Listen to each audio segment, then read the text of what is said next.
it went up to 19 at one point, and then that was mental. And I think I was like 28, 29. I had 19 staff, and I was like, that got a little bit too much, and I didn't really know how to manage them. It failed massively, and an events company, and they failed massively. And it just sort of all failed, and it cost me so much money. And then I literally was in my flat with nothing. I think I had a fire and a newborn child, and like trying to just make life work. Basically, if I want my music to be listened to by millions, then it's play the game. Like, who is the one person that you met that made an impact in your life in the music industry?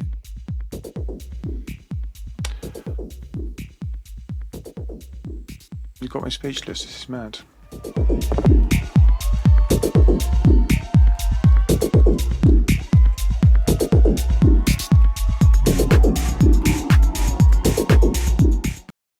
So welcome back to another Raving podcast, and today I've got Grahame Farmer, the founder of Data Transmission. Have I got that right when I say that?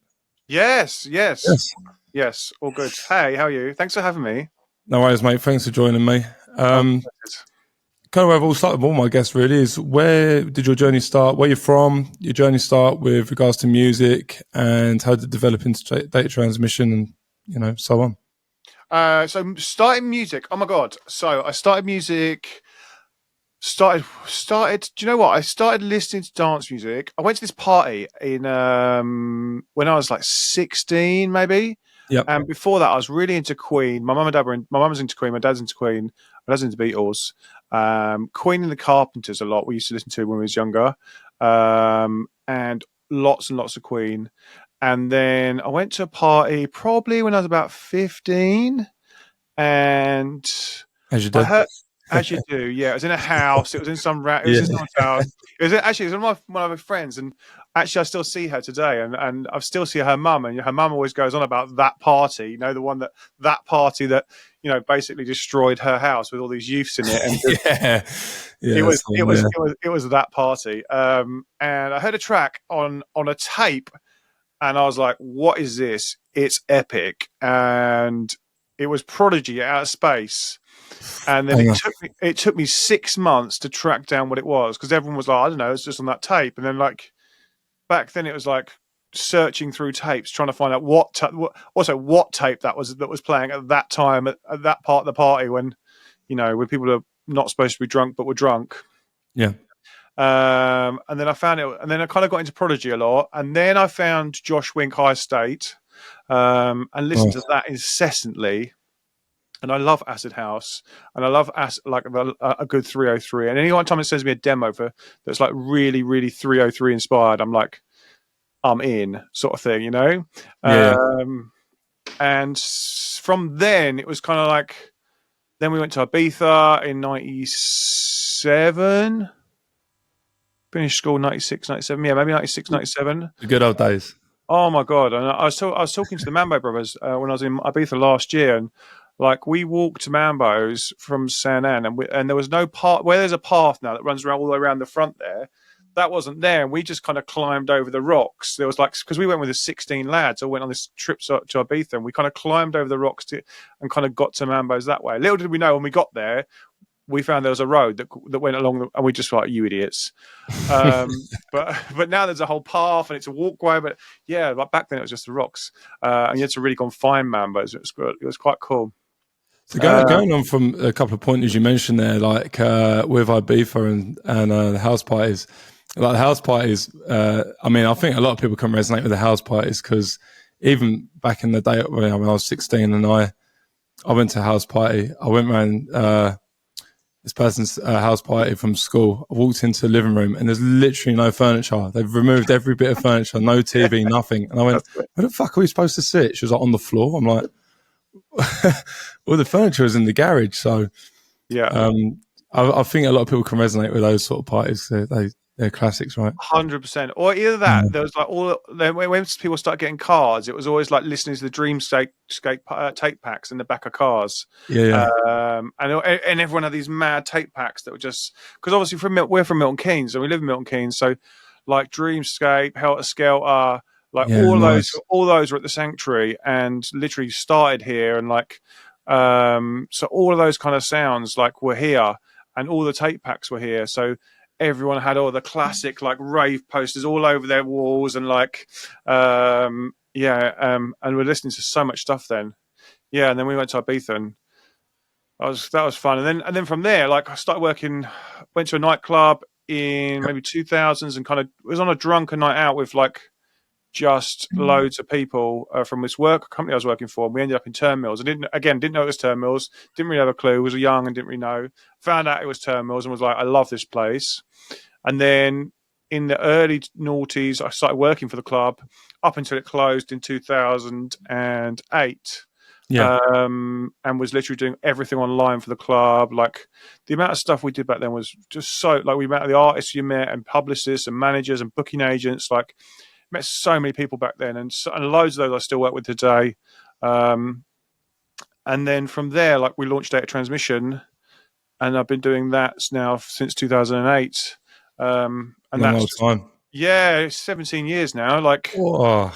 Yeah, it's learning. It's like, if you think it's like 17 now, so it's learning to drive. Like, it's mental. Like, soon I'll have a fully grown adult. It'd be ridiculous, you know. Part of the fabric of electronic music, data transmission, isn't it? So I know, like, it's crazy. Like, even my mix podcast that I put out every Monday, that's now, I've been doing that for 17 years, and I'm like, now it's like one of the longest running mix podcasts. Like, there's only kind of RA and maybe Fact, and I think older from a mix podcast, and we like, I'm on 900 episodes now because I've just been doing it every week for 17 years, you know? Yeah, consistency is key, right? Yeah, just turning up every week, you know? It's just, and then just some of the other stuff is, we've just done some mad stuff over the years. It's been really fun, but really hard work, but also like this, like when, running your own business, it's like ups and downs all the time, and just trying to get through those has been good fun, and good challenge, but yeah. So with Turnmills, then, was you nervous when you first got stuck in and started trying to organise things? Like, how did that develop? I know you met a lot of great people along the way, but just kind of that journey. I'm trying to paint a picture for people who are listening, but just that initially starting, sort of putting yourself out there, kind of thing. I mean, it's a lot different now because social media is sort of the forefront of a lot of that. But yeah, explain your kind of story of how you got into it. So Turnmills, do you know what? I kind of I fell into it. Like, I at the time I was building websites, and my whole background when I started was learning to build websites. Like, I literally was building websites before the the original .com bubble burst. Like, I was building websites. That was what I wanted to be, a website developer, a website designer, and I built some. And I was working with loads of people to build websites. And then basically I went to Turnmills, and I was talking to some guy on the dance floor, and he goes, "Oh, you've been here before?" And I was like, "No, I think it was like the first time I've been there for a while." And I was like, "Yeah, but it was really difficult to find out what's going on. Like, the website's shocking." And he was like, "Oh, do you think so?" And I was like, "Yeah, it's terrible. I couldn't find out what's going on." And then it was all websites. So it's like you literally went on the website to find the listings or on a forum. And I was like, "It's shocking." And he goes, "Oh, do you think you could do better?" And I was like, "Yeah, easily." And he goes, "Well, I run the club and I own the club. Do you want to come down on Monday and we can chat and see if you can do better?" And I was like, "Yeah, definitely. Can I have your number?" sort of thing.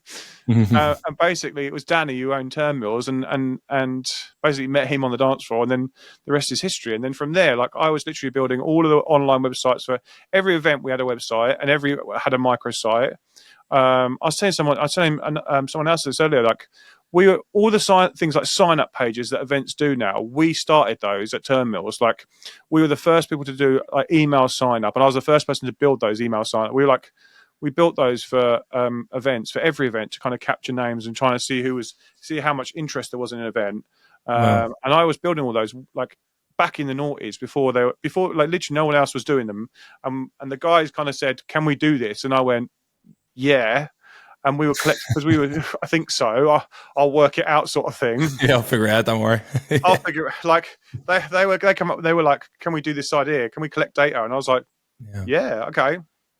So we were building all these email signups, and we're really into data. And then also MySpace was massive at the time, so I was reskinning MySpace pages on a weekly.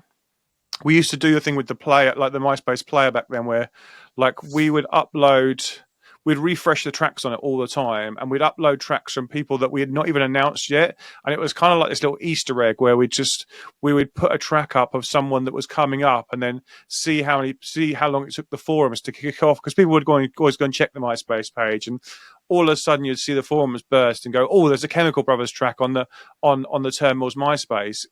Does this mean Turnmills are playing? Does this mean Chemical Brothers are playing? When are they playing?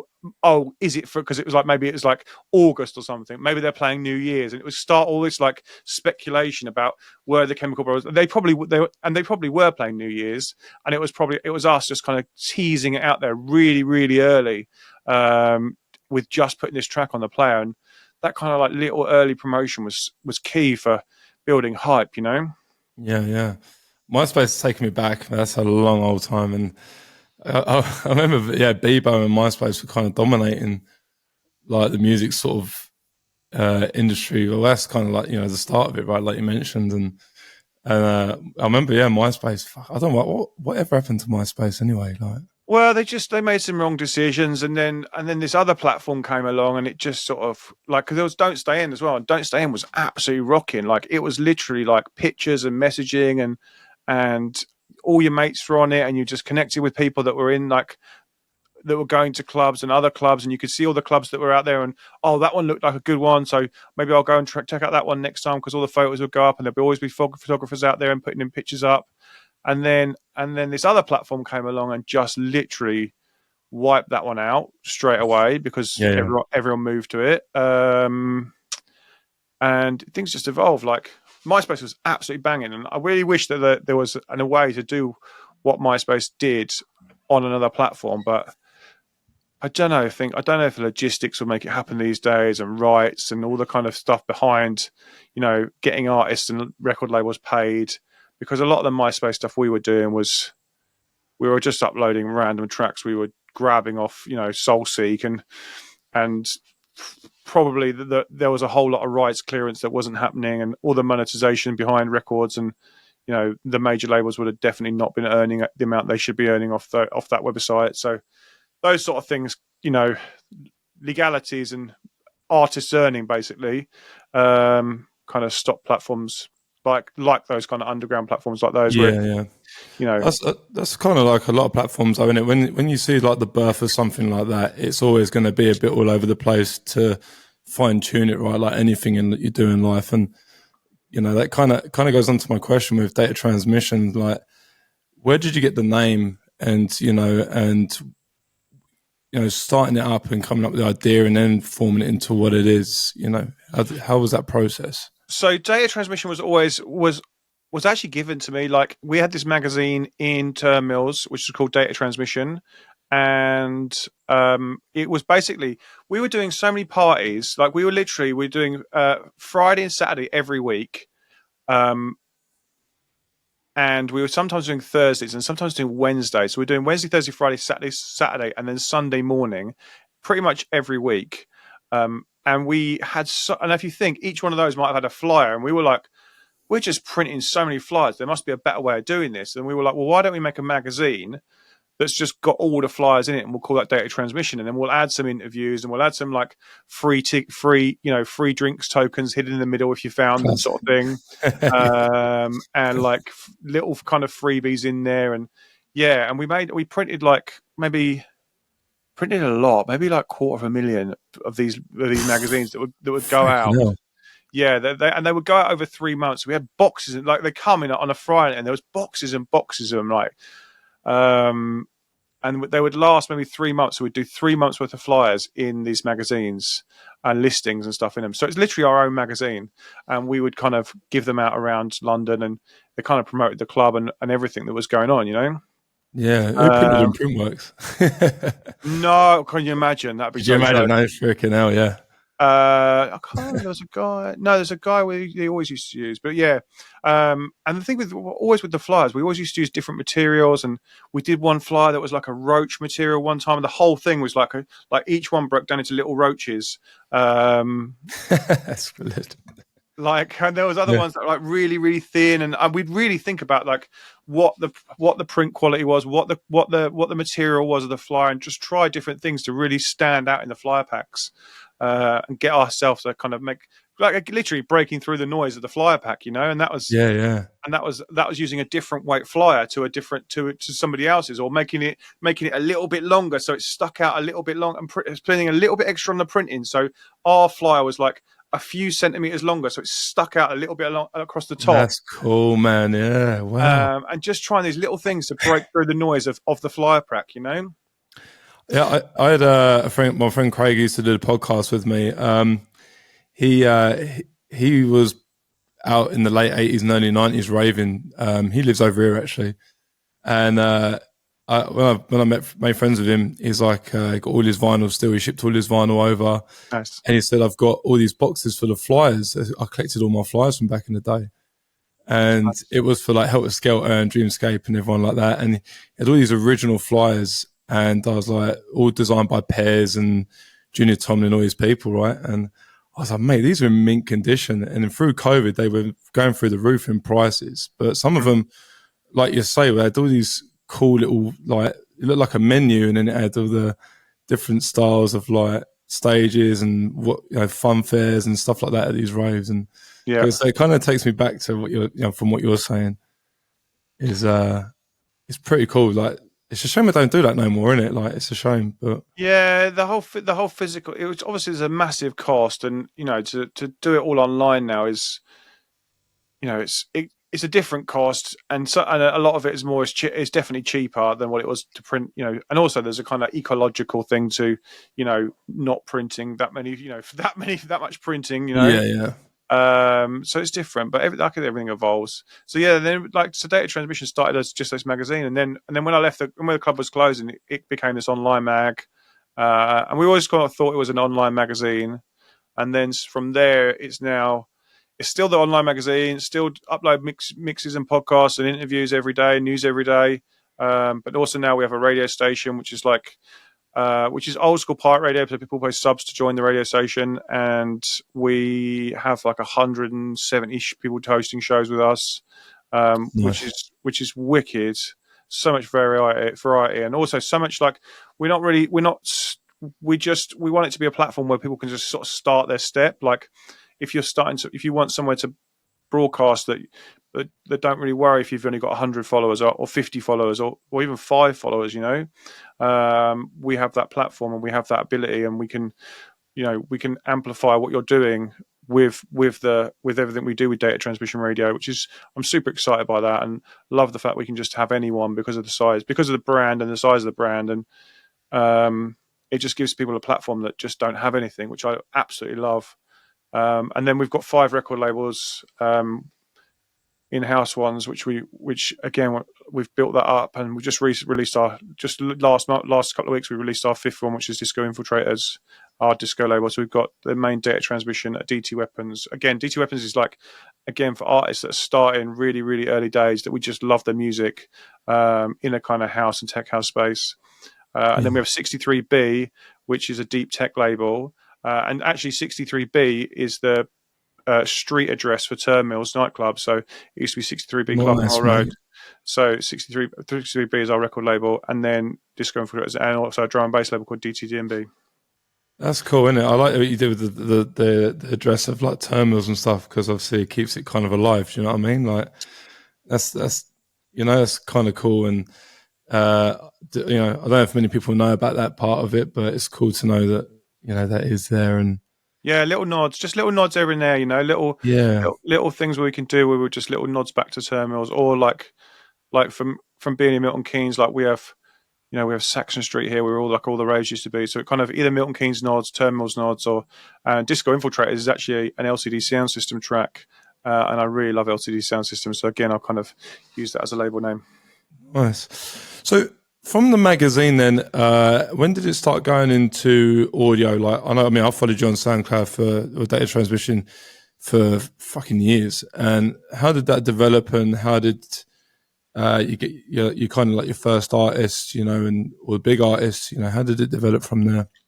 So I started the podcast. We started the podcast in literally in the June when we started 2008. So we were on Mixcloud from there, and then I don't know why I didn't like SoundCloud back at the start. I don't know what it was. I don't know why. I think we were on Mixcloud, I didn't really like it. And so you make there's some. I didn't really like Facebook, and I didn't really like SoundCloud back then. And I'm like, what are you doing, you idiot? Like now they're like, so SoundCloud's one of literally our biggest platform. And then we joined that late. Maybe we joined that in 2010 maybe. And we were just uploading tracks and kind of growing it slowly. And then I kind of really went heavy. Maybe 2011. A company went. We had a ticketing platform, and it failed massively, and an events company, and they failed massively. And it just sort of all failed, and it cost me so much money.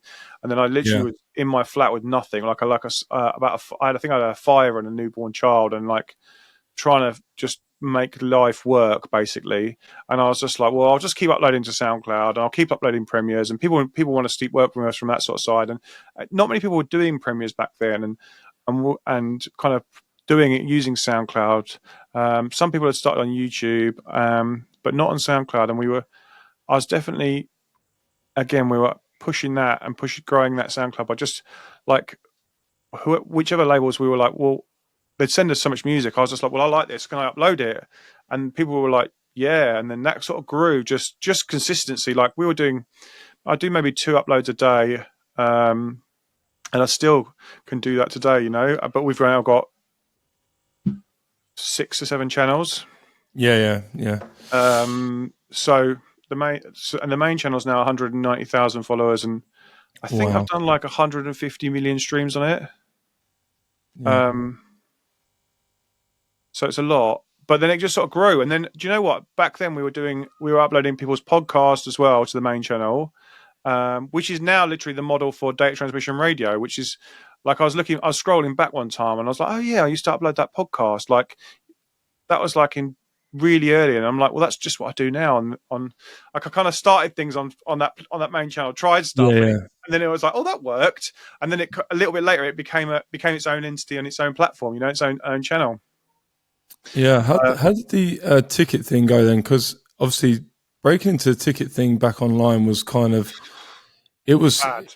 Yeah, because everyone was trying a bit, right? And then it was a trial and error sort of thing. And I saw some people, a lot of them were struggling, right, trying to make it work, and it's a lot. You need a whole lot of infrastructure, and you try things, you make mistakes, and it's part of life, mate. Yeah, one thing's failed, and it cost me a lot of money, and live and learn. Yeah, same for me. I tried running events in London back in the day, and I paid some good. I did it with my mate, and we tried to pay for some big artists, and sometimes it would pay off, sometimes it wouldn't. But at the end of the day, I was just like, the stress and the money and everything, it was just too much. And I kind of had a similar story to you, actually. Back in joint to COVID, I lost my job, had a newborn, just moved into a house. So, I understand exactly how you feel when it comes to that. And fair play to me for coming out on top of it. Like, you just got to have that goal in mind, right? And this, I'm kind of highlighting this because, a lot of people with music, they get so like, oh, my track isn't the number one hit. It's like, it's a building block, right? And that's why, I think your story, will resonate with a lot of people. Yeah, I think my goal back then was just to feed myself and my family. My goal, my goal all the time has just been to feed myself and my family. I take massive inspiration from my dad. He just turned up every day, went to work, and literally I just follow the same model. Like, I'm just going to provide for my family as much as possible, keep turning up and make sure I do my bit for my family. And that was always the goal back then. Like, it wasn't to grow anything. It was just to literally feed my family. And that was all I could think of back then. Keep the roof over my head and keep growing, and I had people that wanted to work with us, because by then the kind of brand had been going maybe 4 or 5 years. So it kind of got a bit of, like, it'd been around a bit, and it kind of got a bit of, good rep, because we've done a lot of wrote about a lot of cool music. So I was kind of leaning into that factor. And it just sort of, the pieces fell into place. Thinking back to it now, like, the pieces fell into place at the right time. Thinking at the time, it was like, what am I going to do? But thinking back now, it just sort of all happened for a reason. It all kind of fell into place for a reason. And well, yeah, I agree with what you're saying. Like, if someone's track's not getting to where it should be, yeah, it's just a building block. Also, I was thinking about, I thought I was watching this thread over Facebook at the weekend, over the last few days, like a lot of people moaning about social media and a lot of people moaning about they don't want to be content creators. And I put a post out yesterday thinking like, just pick platforms that work for you. Like there's so much opportunity and so many options these days. You don't need to make short form content. You don't need to be on Instagram. You don't need to be on TikTok. And also work out whether you want this as a hobby or a hobby that maybe earns you a little bit extra cash, or as a career, or as essentially you want it to be your business and you want it to be your career and you want it to be this, and work out, like, really be honest with yourself. There's so many people that think, oh, I want to change, I want to work it, I want to be in music, but then they've got a really good job in software development or something. And do you really want to be in music? Because it doesn't pay that much and it's difficult and it's grind. But are you better going, right, this is what I do like doing my job. If I face it, it earns me a decent revenue, but I want to do this as a side thing and a hobby. Then what skills do I need to learn to do that hobby to make it, a side revenue or a side hustle? And and sometimes it's, if you want to be a DJ and that's all you want to do, maybe you're 35, 40, you've got a couple of kids and you don't want to be out on the road. You don't want to be out till late in the morning. You don't want to be, playing till 4 o'clock in the morning and getting back and then have to deal with the kids. Then there's Twitch is a great platform for DJing on. It's one of my friends is on there and he has 600 people watching his Twitch streams every time he streams. Wow. That's a small club. That's playing to a small club. And he earns decent revenue off of just from live streaming, and it's just about really being honest with yourself and really going, where do I want to be? Like, if I want my music to be listened to by millions, then it's play the game. Like, literally learn short form content, learn how to make content, learn how to edit, learn how to really grow your Spotify streams, learn how to build a fan base and a community, and learn those platforms that are going to do that. But if it's just about getting people to listen to your music, then SoundCloud and an email database can just be just as powerful these days. And really understand how to use SoundCloud, really how to be in the comments and chat with other people on SoundCloud and message them back and forward and use all the facilities of SoundCloud, because it's such a beast of a platform now, and it's such a good social media for audio. And with a good database, an email database, and maybe a WhatsApp group, you can get loads of people listening to your music quite quickly. Yeah, I kind of, with the whole Twitch thing, because I've tried a bit of Twitch over the COVID thing, and I thought some of the tracks got muted because of copyright and things like that when I did it, and but there's some people I know even here, they do Twitch streams and they got over 1,000 people every time they do it, and they tip them or send them a Patreon or something like that. I don't know. Yeah, and I was just like, there's other avenues I think a lot of people forget that you can do, like you say, and not just rely on record sales or hitting the biggest labels and all this sort of stuff to try and be noticed. Because I think, I agree. I think so much some people just don't want to be music producers. They don't want to have to make records. They don't want to have to be a producer to get to where they just want to be DJs. And I think there's so much opportunity for DJs these days. I think there's a couple that basically started a YouTube channel. It's called Flavor Trip, and they're living this nomadic life. They're driving around in a van, or that's where they were then started. And they started maybe 23, 24 months ago, and they've now got 500,000 followers on YouTube. And they literally upload a video every 2 weeks, and it's just them DJing. And they've got a really cool concept, they play for 2 hours, and they kind of have this the whole thing is the flavor trip. So they're cooking different meals in different countries, and they're kind of part of them is them cooking, and part of them is them DJing. So you kind of get this kind of two, you're listening to the music that you might want to listen to while you're having a dinner party, and all the music is kind of inspired by different ideas. Like maybe you're listening to it in a barbecue, so it's got barbecue vibes, and they're really on it with things like titles and the thumbnails and everything that works for YouTube. The descriptions kill it, the holy trinity of YouTube. And they've just grown.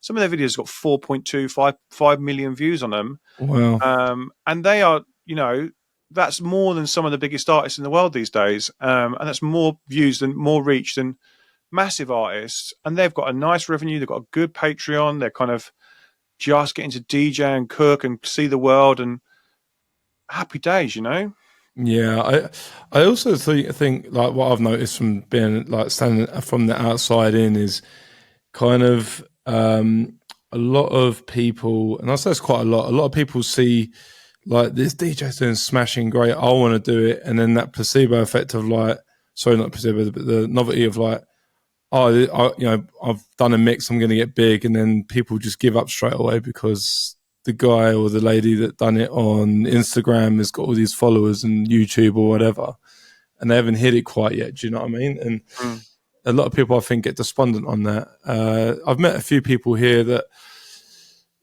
get into DJing and producing, and they're like, "I'm going to make it," and then they're like, "I'm not going to make it now. I might as well just live my life as normal." And I'm like, they asked me about it. I'm like, well, live your life as normal and just keep plodding away at it. Like don't just think I have to sacrifice everything in my life to do that one thing. And I think a lot of people miss out on that. Agreed. You like if you again like go back to it. Is it a hobby or is it a career? Like if it's you can just be a hobby and that's absolutely cool. And you can still release music. There's plenty of platforms to do that.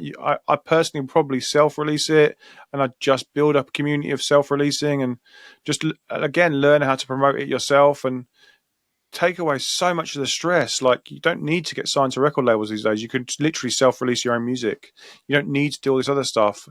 What you do need to do is learn how to market the music. If that's what you want to, if you want loads of people listening to it, just learn how to market. And there's loads of ways to do that. Like I've got a whole YouTube channel teaching people how to do that. But also, if you just want to make it for your mates and just make a WhatsApp group with your mates and stick it on SoundCloud and send it to your mates and just enjoy 10 people listening to it. That's also very cool. Like, just keep plugging away. You never know what's going to happen. Yeah, and that kind of goes on to my next question. Obviously, I've seen you obviously do data transmission, but you've evolved that now into some form of like DJ coaching, well, not DJ coaching, but like sort of social media coaching and things like that.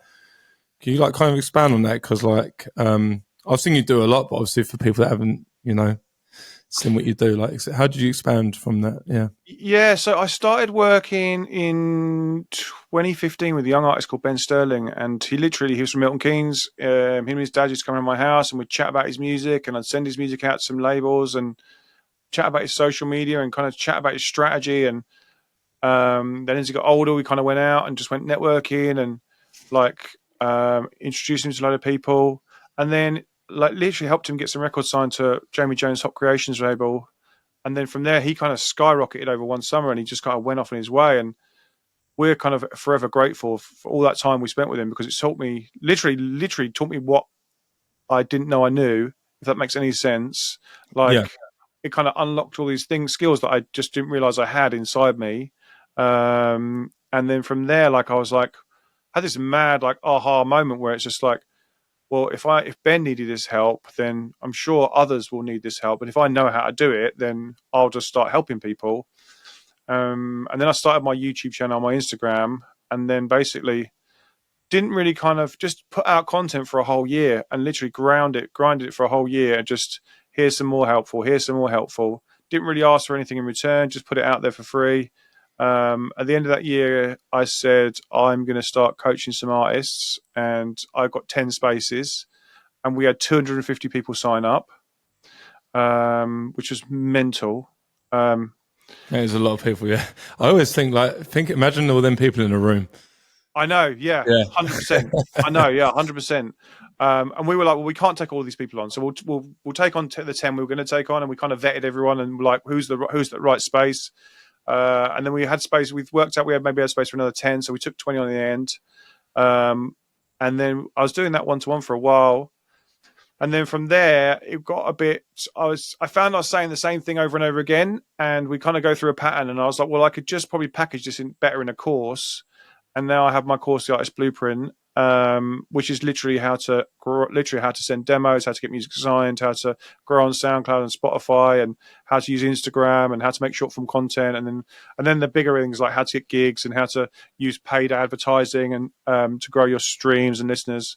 And then every week we have a group call where you can kind of come and ask me questions, which is then you've kind of learnt everything, and then let's go deeper with the questions in the group call. Yeah, I think that's wicked, because giving back to the community in it. Do you know what I mean? Like a lot of people don't realize giving back like something like that is a big value. Do you know what I mean? Yeah, and then I've done that now for 4 years, and we've got like 200 students that have all become part of the blueprint. I speak at conferences, and I've just written a book. Go on here. Yeah. I've just written a book. It's called Gather, Give and Grow. That comes in the nice paperback and the natty hardback, and it's also on Kindle. So yeah, I've just written this book. It just came out last week actually, and it was an Amazon #1 as well, which I'm so excited about. Like, I'll have to buy it. oh yeah, send me an address. I'll send you one. Yeah, because I literally just bought Simon Squibb's "What's Your Dream" Yeah, book, and I thought I'd give it a go.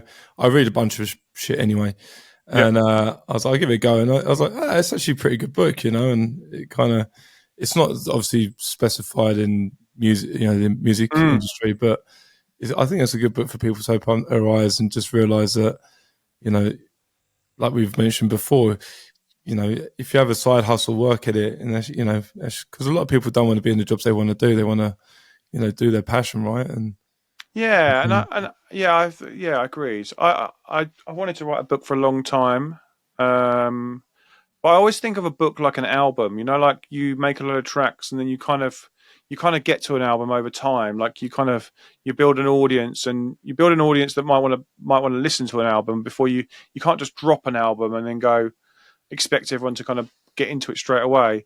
I always think like release the singles first, and then I've kind of done that with YouTube videos, and I had loads of script. Every YouTube video I've ever written, and I've got to like probably I think we're up to 1,500 YouTube videos now, wow, and each one of those has got a script. So like there's all of those are like 20-page scripts. If you think of all those, like we've kind of had to. I then last summer started trying to refine them into a book, which has been absolutely fun.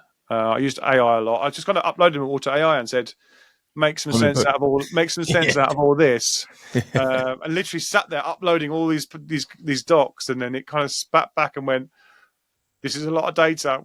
And then we just started working back and forth, and it took me 9 months maybe to go back and forth with AI to just turn it into something that's, into this bad boy, which is, really pleased with.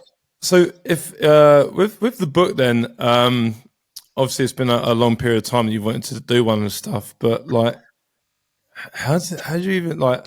I've never written a book, so how does that process even start? Like finding a publisher or getting it printed. Like how's that whole process? Yeah. Oh, do you know what? I used to use Amazon. There's a platform called Amazon KDP, and it's print on demand. So literally, you write your script, you design your cover, and you upload it all to Amazon in the different formats into like the paperback and the hardback and the Kindle. Oh shit, something there. So yeah, going back to the book then, like, so Amazon you send the script to Amazon, they print it, and Yep. they distribute it as well, sell it? Yeah. So basically, with KDP, you just upload it. You set a release date in the future. You go through. It checks the manuscripts. It gives you a kind of system where you can go page by page and make sure it all fits and make sure it all aligns, and then you go back and forth and upload more manuscript. Like I went back and forth for months uploading manuscripts to make sure it was exactly how I wanted it, and just tweak. Like we even here, like we've got like that's an early version, and you can see it's kind of compared to the final version, the colors are different and the little things are brighter. Yeah, the right one definitely looks like the hard thing. Yeah, that's cool. Like just little edges, little things on the edge which you kind of don't think about, and I love the fact I've got a really first version and a last version, but I just kind of put edges around the titles and just make it a little bit different and make it look better. And then when people buy it, they print one and then send it out, and it's super fast. Like I was expecting like maybe 4 or 5 days, but people were getting them the next day basically, and then started sharing them on social media. And then from there, you kind of have to you then start working on the marketing plan. Like, how am I going to push this out? And like I've kind of been starting thinking about it a long time ago, and started building a kind of audience of people that might want to buy it in a broadcast channel. And so then when I wanted to go live and push it, it kind of pushed to #1 in the chart straight away. That's crazy. That's wild. Mental. Yeah, going from doing doing data transmission and then going into books and stuff. That's quality. I know it's been a long. It's mental. But as I said, I've always wanted to do it, and I just last summer I was like, right, I'm going to do it now. This is it, and it just sort of turn up every day and just sort of start writing something and start thinking of the ideas and evolving it, and it gets there after a while. Yeah. It's good inspiration, though, Graham, isn't it? Because you got to think, like, a lot of people wouldn't think about that, and like there is different avenues to go down within music or anything like that, and I think a lot of people don't realize that. I think they're just sometimes just stuck in this in one lane trying to achieve that one thing, and other things are other avenues are available within that umbrella of like music. Do you see what I'm saying? 100%. There's so many, even like if you think producers, like I did a video once about how to make money as a producer, and I found so many ways of just how to make a living just as a producer, other than releasing a track, Yeah. and having a track out. I think there was like 20 ways I think I found to make money as a producer, and it was so interesting. And then again, from a DJ point of view, there's so many, like, other than just playing like the big gigs. There's a whole load of stuff that you can be doing. That's if you really start looking into it and really start thinking out the box and looking at all the different platforms that are open these days to you. Like, there's so much potential, and I think this kind of loops back to the kind of that post that everyone was moaning about social media, and then like maybe you're just not thinking about it wide enough. And just kind of being narrow, that it's this big old thing that's difficult, but there's so much opportunity. And if you really think back to like, and I think I did a post on Threads after that, was like, well, in the 50s and the 60s and the 70s and the 80s and the 90s, how did you discover music? Firstly, well, going back to the start of this part, I found it on a tape, but then how did you as an artist get on that tape? How did someone record that track to go on that tape? Well, you had to be with a major label, a major record label, and you had to, sell lots of copies and have massive, probably like do all the kind of small gigs in pubs and clubs to build up an audience. Well, you can now do that online, and you can now do that on social media before you even, I always think social media is a stage before you even get to the stage, So yeah, definitely. You've just got to think differently and think into 2025, because 5 years from now, it'll be a whole different game, because there'll be AR and VR and a whole different landscape where you've got to think again differently. And, there'll be new people that adapt to it quickly, and there'll be older people that adapt to it really quickly because they just fancy a new challenge, and there'll be young people that just really get it, and there'll be a whole different noise to cut through. The noise to cut through at the moment is social media, and people finding your content more interesting than somebody else's. The noise to cut through back when we were putting out flyers was, can we make our flyer long enough a little bit longer than everyone else's to cut through it, so people found your event and come to it before everyone else's, and yeah. I had James Kirkham on, the former CBO of Defected, and he kind of was employed to sort of help Defected get through COVID and stuff like that. And I asked him a question. I said, who was the most hardworking in that COVID period that you thought stuck out the most? Because a lot of youngsters now are very on top of social media. And he went, Carl Cox. It was one of the first people to work hard at that. And I said, well, elaborate on that. And he was like, well, he was the first one that stayed up really late at night, him and EZ and people like that, getting the social media stream started before anyone else. And they would have been in the industry. And I thought, the old school wouldn't be so on top of that, but they were the people that were on top of that. I mean, it might be silly of me to think that, but, you would assume that the youngsters would be up there. But no, people like the originals, the legends were ahead of the game because they were always showing up every day and working hard. And, it was kind of a bit of an eye-opener to me in that sense. There were some, like Carl Cox definitely as well. Like, there were some people that just disappeared, which half of it you think fair play. You've been touring hard, like you've earned a load of cash, cool. Disappear, just have a rest. You've probably got a big enough audience that when you come out of COVID, you're going to still be doing it. People like Charlotte Vitt, they streamed quite a lot, and she grew a big fan base. James Hype streamed a lot; he grew a big fan base. And kind of built his YouTube channel and his Discord. and he's now killing it. And there's a few people that really grafted through that period, and they come out swimming from it, and they just try the new technologies and worked out a way around it. Tall Paul, for instance, as well. He streamed a lot, and Yeah. he's come out the other side with a, more consistent gigs and continued kind of fan base because he was connecting with his fan base during COVID. I was on the phone to him loads. He's like, help me through this streaming stuff and help me chat through the streaming stuff. And yeah, we were chatting through his streaming stuff all the time, like, and help trying to get his set up for him. Yeah, the reason why I brought that up as well is because, like, off of what you said, like, the old school people were kind of adapting to things and being ahead of stuff, and that kind of jogged my memory on that particular episode. What do you think were what's been the biggest ups and downs, working through data transmission, and what have you learned from it that stuck out to you the most? The biggest ups, definitely, like, biggest ups. Biggest ups. Do you know what? I still love finding new music. I still love, like, I'll find one of the tracks I uploaded at really early, like, is Dominica's "Gotta Let You Go," and I've just looked on my SoundCloud before we came on this chat, and it's nearly up to 10 million plays on SoundCloud. Wow. And I found that track because we went to a festival called the Social in Maidstone. Yeah, it's a lot. Yeah, right. Lot. Yeah. So my dear friend Jack Master, who passed last year, sadly, he played that track, and literally we were like, what is this? We don't even know what it was. And I think he played it, and then about 3 weeks later we were like, someone offered it to me, and I was like, yes, I want that track, it's huge.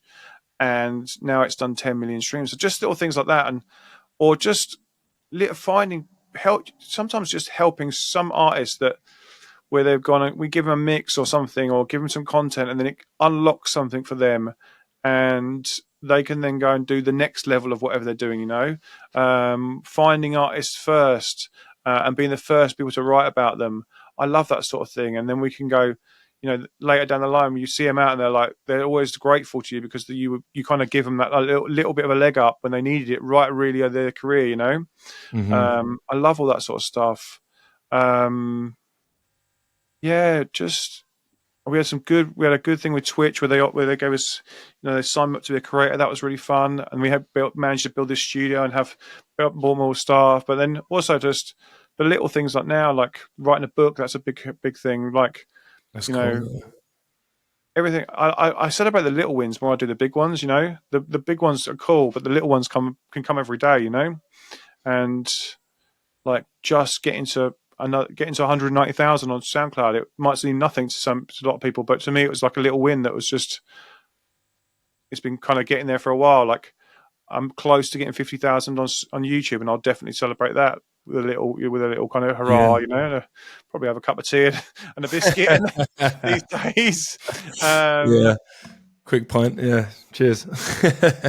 So just those sort of things. Like another year of staying in business is always a little win, and just kind of looking forward to the stuff we've got going forward. That's all exciting, and there's there's so much, because we've got so much going on now. And there's so like I've talked about. There's so many different parts of data transmission and the education side and all of the main side. Like, it's very full on a lot of the time, which is wicked, and there's so many little wins to celebrate, Yeah. I've got a question. How did you build the team from the start to where it is now, and how do you juggle everything with, like you said, you just mentioned the education part, the labels, the original part of data transmission. How do you juggle that time, and how did you build a team from the beginning? I know there's two questions there, but yeah. Yeah. So the team started at 3 people, and it went up to 19 at one point, and then that was mental. And I think I was like 28, 29. I had 19 staff, and I was like, that got a little bit too much, and I didn't really know how to manage them. And it kind of, that was when it was sort of failing massively, because I just didn't know how to manage everyone.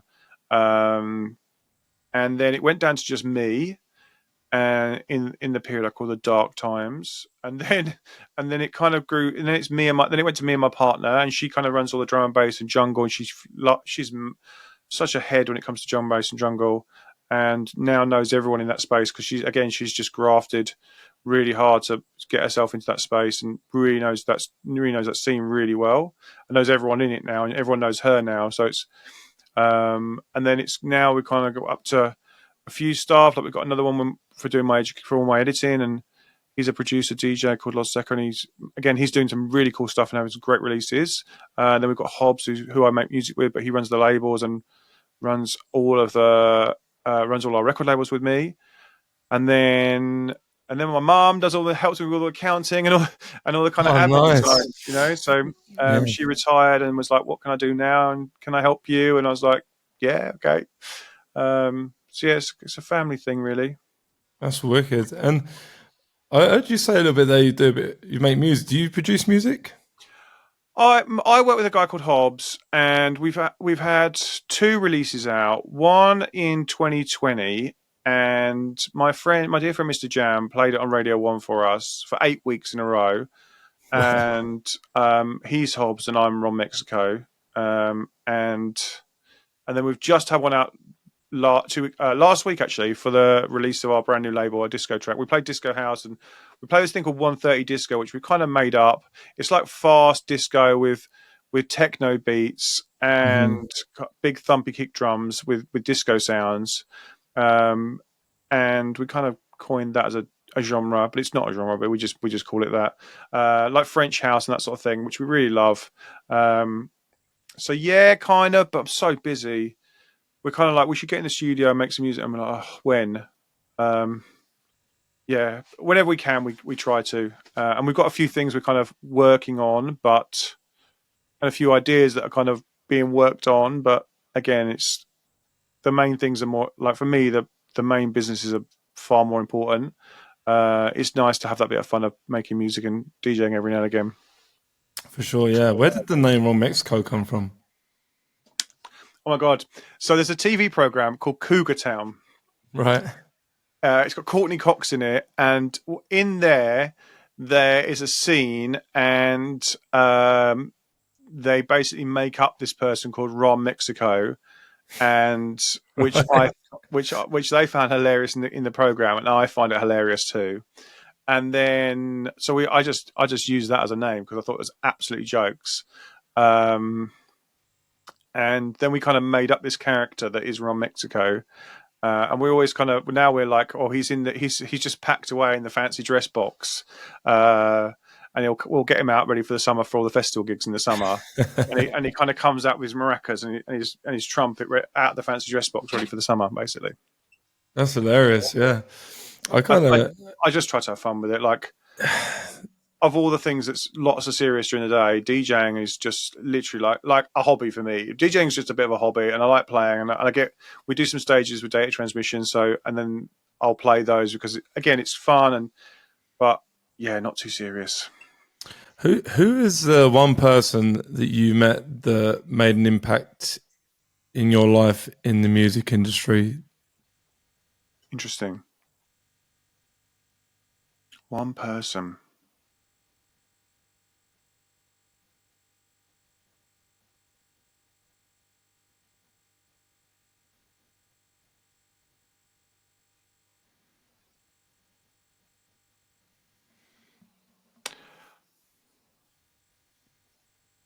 You got me speechless. This is mad.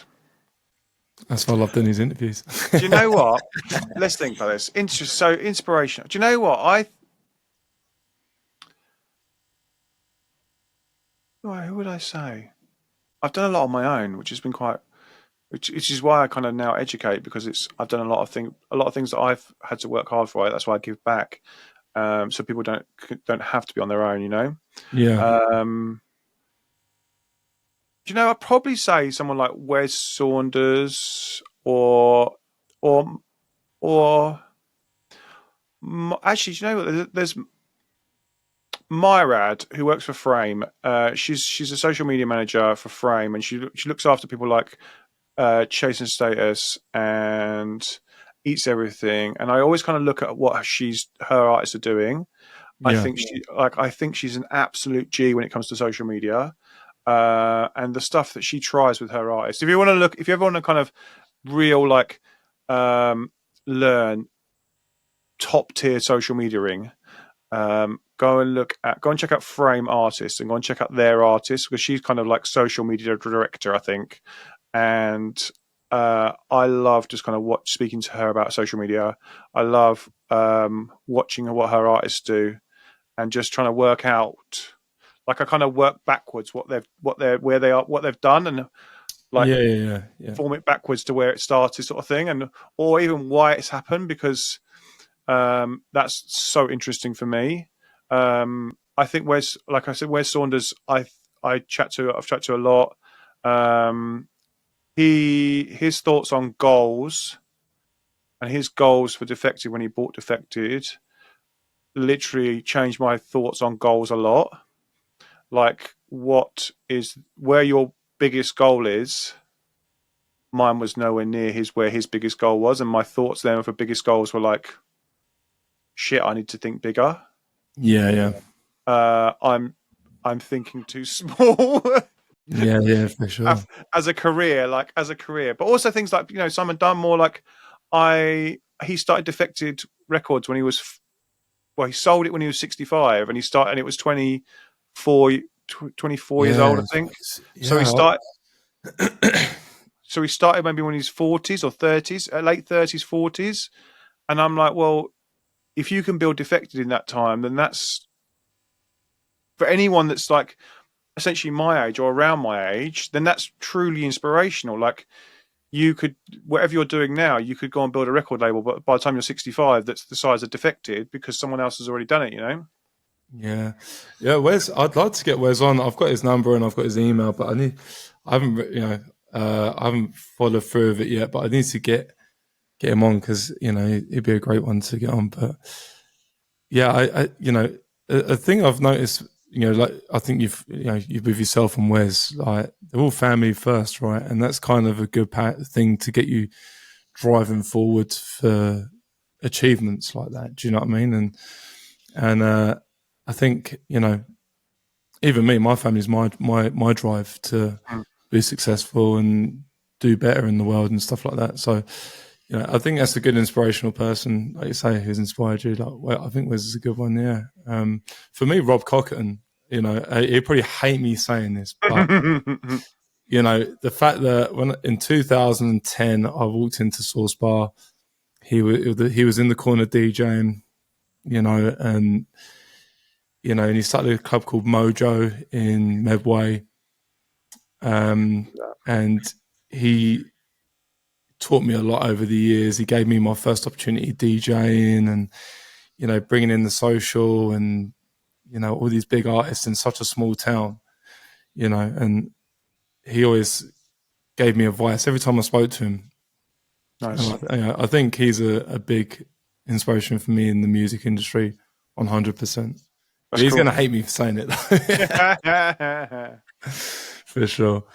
But so obviously you do like these educational programs and stuff like that. For anyone that's listening and interested in getting in anything like this, I know what you offer, but what things do you offer now in a nutshell where people could use these skills or learn something to help them benefit with social media, record labels, signing, this, that, and the other, the courses that you do? Just explain that. Yeah, the best thing is that like there's so much free stuff, like YouTube. I've got, like I said, thousands of videos now, and we put a new video out every week, and they're all in playlists. So literally go to YouTube, and it's all free on there. We do have paid programs like the Artist Blueprint and the Instagram Blueprint and my book. And depending on what I do with the big course, the Artist Blueprint, is I'll just have a call with people. And I just want to understand where they're at and just really meet them and just chat to them. And I've probably had 700 of those calls now. And if you think we've only taken 200 people off those calls, because some people are just not right, some people are not ready, some people they're not doing enough now that they need to go on, they need to come back in maybe 12 months. And we've sent people away and said, come back in 12 months because you need to have done this, and this before you even start thinking about doing this course, because it's going to push you a lot, but you need to be ready, and you're not ready yet. So the best thing is go to the free stuff, and then from the free stuff, we have the paid courses, and then the radio again. That's just there's an application form on Data Transmission website right at the top bar, and that's super cheap, but it gives you a platform to start DJing with a brand, and again, just YouTube's the best place. And in a nutshell, what would be the ideal candidate that you would recommend for, like you say, for taking on, for the courses and stuff like that? What would they need to bring to the table? So we just look for people that have, firstly, either they are a producer and they've got loads of music ready, or they're a DJ and they're ready making mixes, but they need help with their social media, and they need help to grow that side, and they need help to kind of understand Twitch and YouTube and on all those sort of platforms, and want to kind of push themselves as DJs. From producer side, they need to have music ready to go there, and also kind of just understand where their sound are. Like, I think from a producer side, you kind of go through this phase of like bootlegs and edits, and then you get to discovering a sound, and then you kind of know your sound. And that's the point when you're then starting to think, I'm going to take this more seriously. And that's when you can kind of start pushing social and start pushing content and all this, learning learning the benefits of really pushing Spotify and all that sort of side, and getting music signed to labels. If you're in that kind of early phase, then it's just keep doing it and keep having fun, because, until you've kind of worked out where you're going and your goals, then, or even loosely, then there's no point pushing it so much more, because at that point you're still kind of in a hobby, and you're not, you might want to get to it at some point, but it's still too early. When would be the best jump that you would recommend from going from hobby to full-time profession in music? Because a lot of people are worried of when to do it, not knowing when to do it. What would be your advice? I think for full-time career, it's just the numbers have got to stick up, haven't they? It's got to make sense from a your living. Your living expensive. I think you can do it as a side hustle. I think you can go from like hobby to side hustle to career. Like, that's kind of the jump. Once it's kind of in that side hustle and you're making, it's taking over your life, and you're making enough to warrant taking over your whole life, then it becomes the swap. And then you kind of then get to this career point, but then you also need to then start thinking, what's my new hobby? So that you don't go into this mental state where you're like always doing music and always doing career touring and always being DJ, because that was your hobby. But then you need this other hobby that's now just your release from music, because it will take over your life, Yeah, and that kind of goes on to, I know a lot of people I speak to on this podcast and off, a lot of them say the music will speak for itself, but it does for, I think, a majority of of people's journeys. But when does branding start coming into it? Should you establish a brand at the beginning of when you do it, or should you do your music so that music then kind of creates a picture of what your brand should be? What would your advice be on that? The music's 10%. 10% of whatever you've got. So, and you need to have that. That's your like. If you think about this from a business point of view, and that's a career point of view, music's 10%. Everything else is 90%. So, marketing, networking, social media, hustling. Everything else is 90%. So you need to have firstly your product right, which is you're a really good DJ and you're better than everyone else, or you've got really killer music and you've got loads of it ready to go, because you can't market one track you can't just market one track at a time. You've got to market. The best artists will have 10 ready to go, because then you can have a release strategy and a release schedule, and you think like a record label, and then you're kind of then going into this pattern of like release, and it just keeps going forward and forward. If you're just releasing one and then going to making the next one, then that's still in that kind of hobby phase where you're you just need to be really patient and just make loads of music, and then you can go, right, I'm going to start pushing it and just really hold on to lots of music. So many people will make a track and go, right, I want it out there, and that's just the wrong strategy. Like, it's best to just make 10, 12, and then you can go, right, now I can get these signed to some labels, because then I can have a release every month. And what would be the best label, or not best label? Sorry, that's not the right word. If I've got 15 tracks in my library and bank, what would be the best way to approach of finding a label? Because people have asked me this as well, and I've been at the game for a little while, but you have a label in mind and you don't get successful on it, and you have this track waiting. What it would be the best advice for people from that point on, where they're like, well, I really wanted this label. It's kind of like, put me down in a bit of in the dumps, really. How do I move forward with that to find another label, and how do I approach them? Yeah, I think with labels you need to have there's a base. There's always like a tier A of labels, and then you have the next tier down. I think you've always got a kind of, so many people reach for the top labels, and they're never getting signed to those top labels because A, they've not got enough monthly listeners, and B, they've not got enough audience. And you'll see everyone moaning about, I didn't get signed because they were only looking for numbers. Well, that's community and audience, not just numbers. It's people that will buy that record or stream that record, and those numbers matter as a business to the business that's putting out your record. And that's how they sign records these days. So if you look at the biggest labels, they're not releasing music from small artists. They're releasing ones that have 300, 400, 500 monthly listeners on Spotify, because that's what the numbers that need to pay the bills, to keep the staff and do all the promotion and cover all the costs, because that's what turns the record into a record, basically.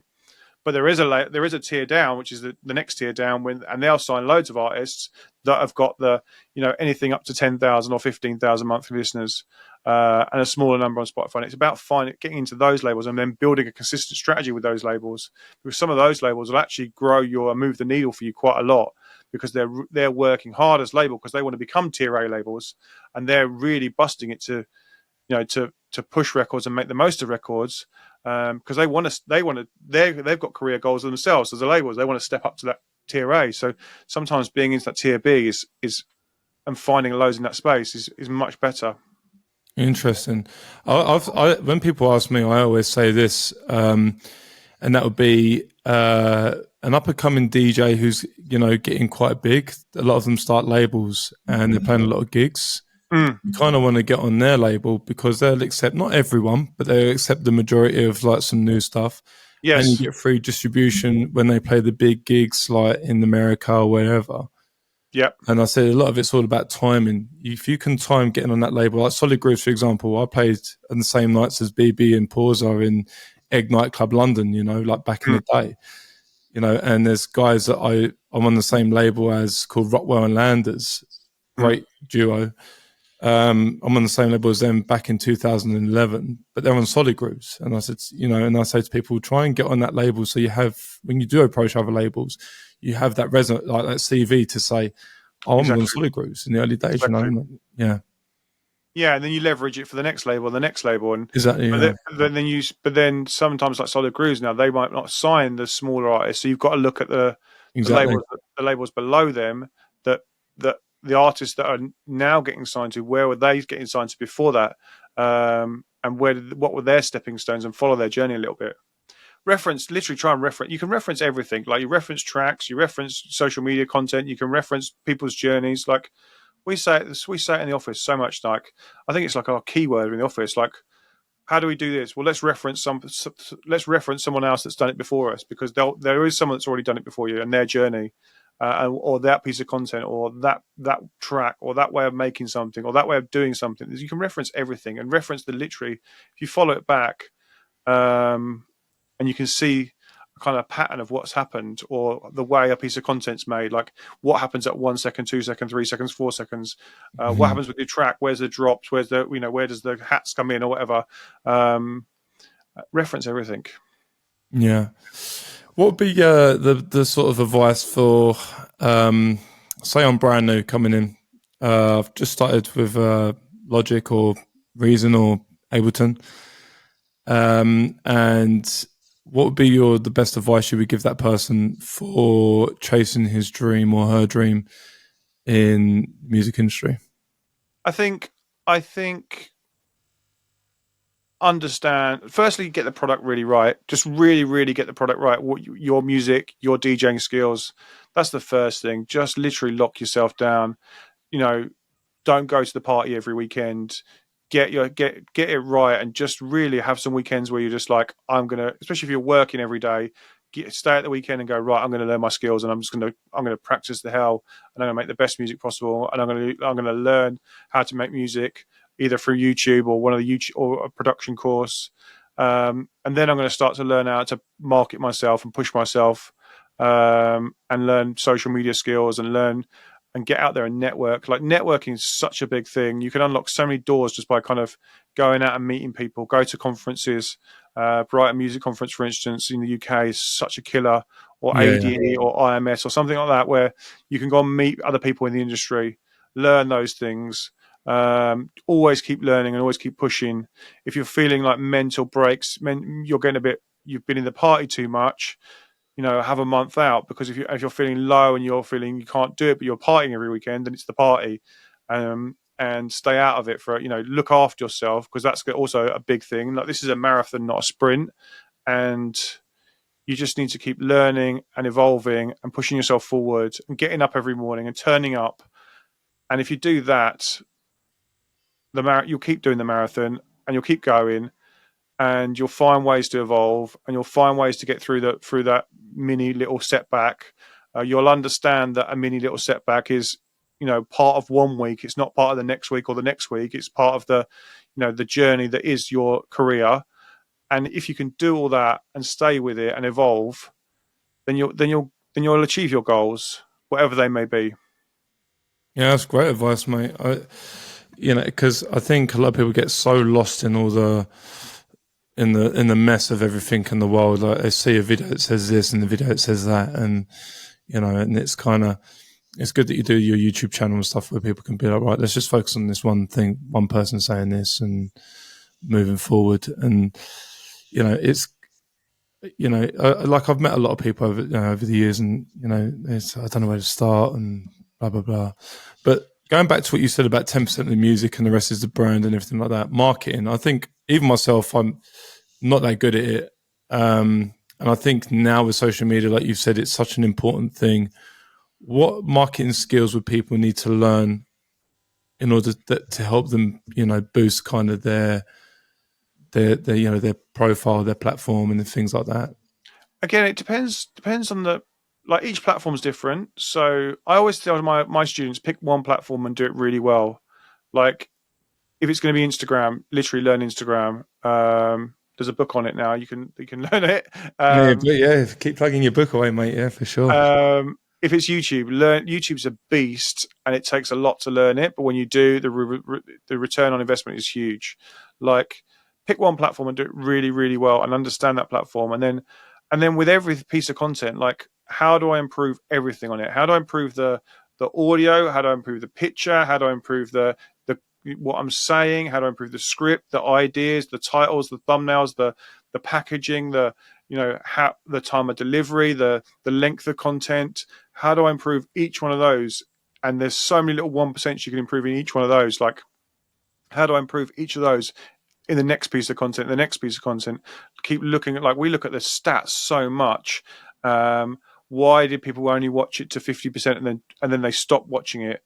Yeah. What happened at that point? Well, let's edit that bit out and then see if I can, and rerun it and see if it makes it better. Can I say it a different way, or can I say it, a little bit softer or harder, or can we add a little bit of music underneath it to make it really impactful, or can I wear a different color t-shirt or something in the background that makes it more kind of DJ friendly, or can I emphasize a word differently? Can I now I've started using a teleprompter. Can I use a teleprompter, which makes my reading skills a lot easier to read, and it means the flow of content's much better. And then just literally, just keep, like, if you get 10 views, then the next time you want to get 15 views. If you want to get 15 views, that's 50 views. And like we were saying earlier, like if you've got 50 people watching a video, think of them in a room. It's like a pub full, yeah. That's a pub full, right? Exactly. Think of a pub full watching what you say. Yeah, that's mental. If you get 200 views or 5,000 views or 10,000 views, like that's a festival, you know? Yeah, even for me, like my YouTube's hit over 50,000 views. I've been doing this for 3 years. And even that was a big win for me, you know. I was like 50,000 people, imagine that in a room, you know? Yeah, love it. Yeah, I mean, it's crazy. And what on your YouTube channel, does it have courses for each specific platform? Like this is how to kind of navigate YouTube and make the most of it, and Instagram and things like that. Yeah, so we've got free content on there for each of those. They're each in a playlist on there. If you go to my YouTube channel, you'll be on the front page of the YouTube channel. There's literally playlists for each different platform, and it kind of takes you through how to use each of those. And then in the big course, we just combine it all into one big course into the Arts Blueprint. Is there anything else you want to sort of leave off with today, Grahame? I mean, I appreciate your time. Anything you want to plug? I know you've plugged your book and everything. So yeah, no, I'm good. Keep going hard. You know, just keep turning up. Keep turning up, and something will happen every day. If you go with that mentality, like I get up at 5 o'clock every morning, and I work till 9 o'clock at night, and I just keep turning up, and something will happen. Something good will happen if you keep doing that. Yeah, I totally agree. I actually, because in Vancouver, we get a lot of big people coming. We've got 2 Spanish guys that run a club and got Horton here, Richie Horton. They got Hector, which I managed to get actually on the podcast because I messaged him. I said, hey, I'm from Maidstone. I come and watched you in 2015 when you played for Nick at the social save thing in the courtyard. And I know Rob and everything. He's like, I'll come and do a podcast with you. Amazing. And he said to me, one book that changed my life was the 5 a.m. Club. Nice. Yeah. And as soon as he said that, I was like, hold on, let's pause. And I bought it on Amazon during like the podcast. And the 5 a.m. Club, I think that's a good, you mentioned, getting up at 5, I think. Again, he said to me, I'm up before everyone to beat everyone. And he said, because I want to outwork everyone. But he said at 5 a.m, he says, I'm on my own, it's quiet, and that's when I'm most creative and come up with my ideas. And then he said that's how I came up with the idea of starting his club that he started. So yeah. I agree. That's what I think. I'm going to outwork everyone. I'm going to, at 5 a.m, there's no text messages, there's no bleeps, I literally put my phone behind me and I just focus on one thing. I get up, I even tell myself what I'm going to do before I go to bed. Before I go to sleep, I go, in the morning, you're going to do this. And then I wake up and I go, right, I'm doing that. And I do that for 2 hours, and then I go out for a run. Nice. And that's another thing as well. I think health is a big thing. Like for me, I haven't drunk any alcohol for a year now. Amazing. And I think, focusing on your health is also expanding your minds. Because like you said before, we're a lot of people go out and nightlife and socialize and network, but a lot of the time they're not really taking care of their health. And I think that's a massive factor, like you say, as well, for you to sort of, because I think a lot of people get stuck in the grind and they don't take a step back and be like, right, let's focus on me for a little bit. And I think that's a good thing to highlight. 100%. Yeah. Wicked. Cool, mate. I really appreciate you coming on. It's been fantastic. Hope I've done a good job interviewing you. It's been fun, man. This has been wicked. Thank you for having me. I really enjoyed it. No worries, mate. I appreciate it. Thank you.